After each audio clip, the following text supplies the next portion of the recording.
La chute de l'avion d'AirAsia provoquée par le givre, c'est l'hypothèse avancée par l'agence météo indonésienne. Selon elle, la glace formée dans certains nuages aurait pu endommager les moteurs de l'Airbus. De leur côté, les secours ont profité d'une accalmie pour remonter 4 nouveaux corps de l'épave de l'appareil qui gît au fond de la mer de Java. Une injure à ce qu'est la France.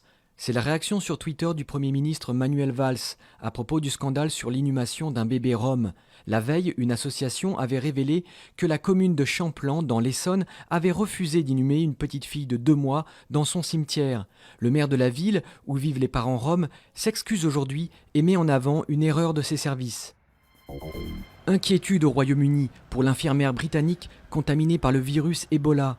Cette femme de 39 ans se trouve désormais entre la vie et la mort, selon l'hôpital de Londres où elle est soignée depuis mardi. Elle avait séjourné en Sierra Leone, tout comme un soignant américain qui doit être placé dimanche en observation dans un hôpital du Nebraska.